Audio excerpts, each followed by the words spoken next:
The most expensive residential real estate listing in America is making headlines yet again because the home has officially been listed for sale, an auction date has been set but keeps getting pushed out, and some of the heaviest marketing we've seen yet is being done on the property. The home is famously nicknamed The One, and this 105,000 square foot Bel Air mega mansion was built by the famous real estate developer Nile Niami. It took him 10 years to complete. The house is loaded with every amenity that you can imagine, and it's been ridden with controversy too, since the developer Nile ran out of money towards the end of the project, and he recently had to file for bankruptcy to avoid the home being foreclosed on. In today's video, we're just gonna run through all of the updates on what's happening with this infamous property. If you're new around here, my name is Scott. I'm a real estate developer myself out of Arizona. Here on my channel, we talk all things real estate, and I've been covering this topic pretty closely here on my channel since Nile started making headlines about 6 months back. I actually had the opportunity to tour this property, The One, myself before it hit the market with one of the lead contractors,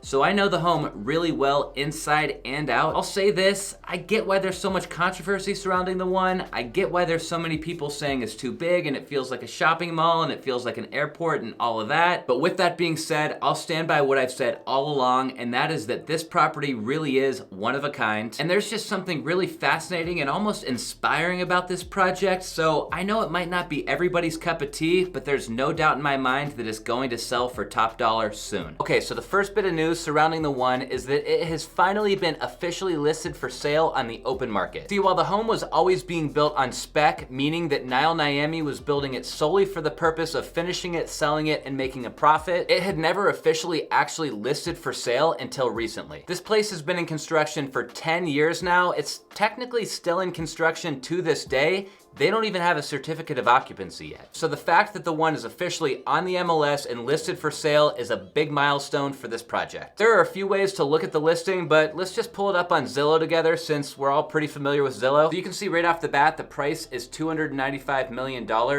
That is a little less than what Nile was originally saying he'd list this place for. He was originally saying $500 million, but this still makes for the most expensive listing in the United States. Let's flip over to this other tab really quick. I have this sorted to show any homes listed over $100 million in the United States. You can see here on the West Coast, we have a total of 9 listings, with The One here at the top for $295 million.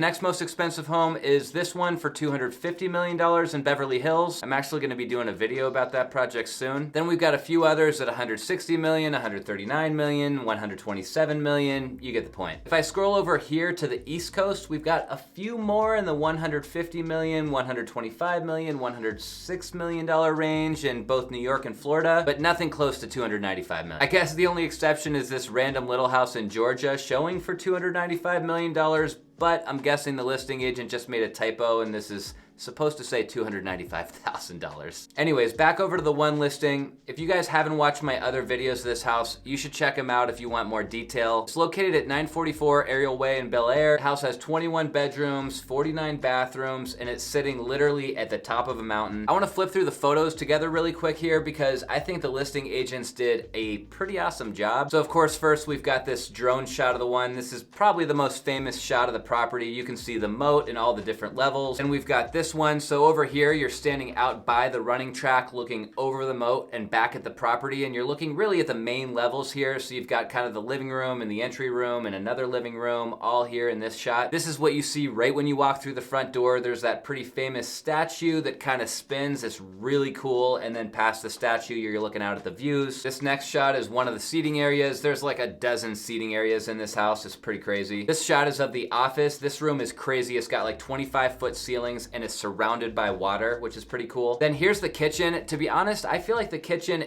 is awesome, but it's kind of underwhelming for the fact that this is a 105,000 square foot house. But From what I understand, there's another kitchen that isn't shown in the photos. Here we've got the dining room with some views to the back and the wine storage to the left. Here you've got the cigar room, which has got a filtration system to filter out all the smoke, and there's that famous Playboy wall in the back. This is just a shot of the hallway. Here's the master bedroom, which is massive for one. It's like 5,000 square feet or something, and then it's got that swimming pool in the back side of it on the balcony with the acrylic glass panel. This room is crazy. Here's a few more shots of the master bathroom, one of the master closets, closets. Here's a shot of that pool we were just talking about. Okay, so now we're down to the entertainment level. This is a really cool shot of the bar with the bowling alley in the background and the golf simulator there to the left. You've got that 4-lane bowling alley. Here's the pool table, which is just right next to the bowling alley. Here's the movie theater. By far the coolest movie theater I've ever seen. I've heard a lot of people say the same thing. This thing will sit like 50 people, and it is decked out with some of the best technology you can imagine. This is, of course, leading into the movie theater. You've got a little candy room. This is a shot of the wellness bar. So this is really like another fully functional kitchen, to be honest, but this is kind of like a juice bar right next to the gym. This is also in that same region of the wellness center. You've got an indoor swimming pool, which is awesome. There's a shot of the gym and the wellness bar in the back. Here's the hair salon, which I haven't been really in very many hair salons in my life, but this is probably bigger and fancier than most commercial hair salons. This is a cool perspective looking down at the front door in the office and the water features around the front door. This is a shot of the primary swimming pool, kind of looking back into the main living area and the kitchen. Another perspective of the house from the lawn. And then there's a close-up of the city view. You've got views from basically every room in this house. So there you have it for the photos. This house is officially listed for sale. It's been up for sale now for a couple weeks, and from what I understand, there's actually been quite a bit of interest. The next bit of news that's been making headlines lately is related to the auction date. See, even though this home is officially being marketed for sale by the real estate agents Aaron Kirman, Branden Williams, and Rayni Williams, it's actually also got an auction date set by a company called Concierge Auctions, who is the largest luxury real estate auction marketplace in the world. Concierge Auctions website goes on to explain that they have the most comprehensive database of high net worth property connoisseurs on the planet, and they are a great resource for buyers, sellers, and for real estate agents. Now, this is a very unique structure for trying to sell this estate. Of course, we all know that public auctions exist in real estate, but this is unlike anything that I've seen before. An auction date was set for this property originally for early February, but it's since been postponed and is now scheduled to happen between February 28th and March 3rd of 2022. Showings can happen before the auction, and the home can actually be sold before the auction too. And according to the listing, there's a representative on site daily for qualified buyers. Now, the fact that there even is an auction date set, granted it has been delayed, is a huge milestone in and of itself, because there are a ton of parties tied to this transaction who would all need to come to an agreement to move in this direction. First, we've got the developer Nile Niami, who of course is still tied to the home on paper. Then there's Crestloyd LLC, which is a company that Nile Niami owns, which technically owns the property. Plus there's the bankruptcy court, who's been involved ever since Nile filed for bankruptcy. Next, we've got somebody named Lawrence Perkins, who's a guy who's appointed by the bankruptcy court to oversee everything that's happening with the property. Of course, Los Angeles County is involved because the property doesn't even have a C of O yet. We've got a ton of debtors on the place, starting with Hankey Capital, who lent the project at least $115 million as of the last report. There's John Anglinoff, who threw $36 million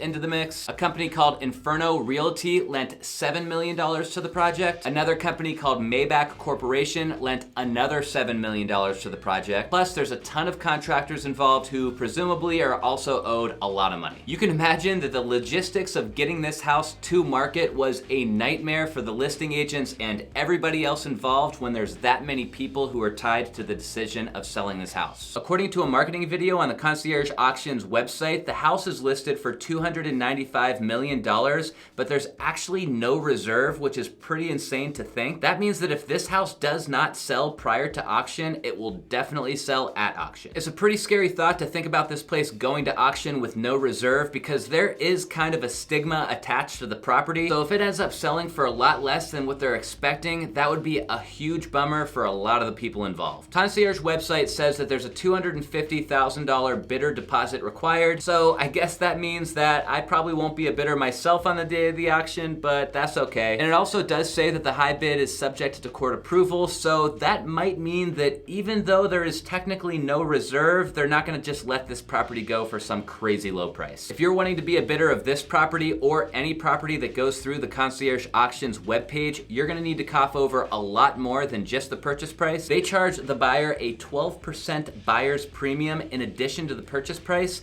which means that if you bought this house for, say, $200 million, you would need to cough up an additional $24 million just for the buyer's premium. So with the one officially being listed for sale and the auction date approaching quick, it's pretty obvious that these guys have ramped up the marketing quite a bit. Naturally, you've got Aaron Kirman marketing the property on his website, aaronkerman.com, BelAir.com, and on his Instagram of over 375,000 followers. The partner agents Branden and Rayni Williams are also doing the same thing on their webpage, WilliamsEstates.com, posting all of the articles about the one, and they're also posting to their 168,000 followers on their Instagram page. But another thing that some of you guys may have caught on to if you've been following this story closely is that there has been 2 pretty major house tours done at the property recently. Now, there already has been 2 pretty comprehensive house tours that have happened here at this house. One of the tours was done by a popular YouTuber who goes by Producer Michael. He was the first person to post a video touring the entire house, then post it to his audience of over 1 million subscribers. This happened back in April of 2021. Producer Michael walked the entire property with the developer Nile Niami. He posted it to his YouTube channel in 2 parts. That video went crazy viral and it racked up over 10 million views as of the posting of this episode. Producer Michael's video honestly was pretty great, but it did create a little bit of a stigma around the property because as he walked the home with the developer Nile Niami,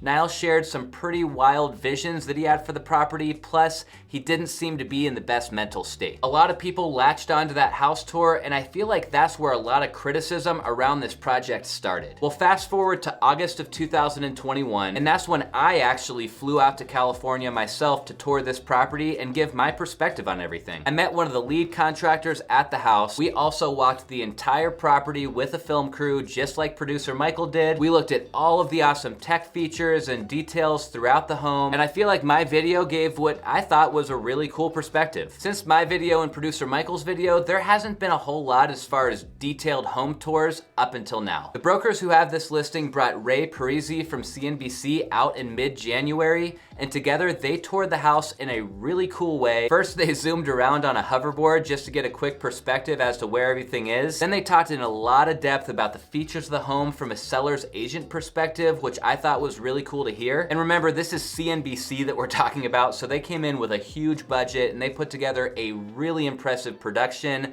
that showcases the entire home in 4K in a 37-minute long video. The CNBC video already has about 1.7 million views and counting, so this is reaching a really big audience and again, painting the project in a positive light, which is really important when you think about the auction date approaching in just a few weeks. Now, I thought that the CNBC video might be the last house tour that we saw in 944 Ariel Way, because once you've seen a tour of this property once, do you really need that many more? But just this week, another YouTuber, Enes Yilmazer, posted a full house tour to his channel of almost 2 million subscribers, and man, did he do a good job. If you don't know Enes, you guys have to check out his channel. He is one of the best, if not the best, around when it comes to luxury home tours. Enes and his videographer Mikey walk these luxury properties, and with Enes's background being a real estate agent, he has a really keen eye for picking out different details and design elements, which is one of the things that makes his videos so great. These guys are highly respected on YouTube because just like CNBC, they come in with a crew, very high-end camera equipment, and network-level production quality. And to be honest, with Enes's bread and butter being luxury home tours all over the world, it was always surprising to me that he hadn't toured the one yet. I just assumed like maybe he felt like it wasn't necessary since the home had already been showed off before. My guess is that just like the CNBC video, the listing agents probably had something to do with Enes coming out and touring the one and putting it on his YouTube channel. It wouldn't surprise me if they actually paid Enes to come out and tour the house, because this is the exact type of positive publicity that this house needs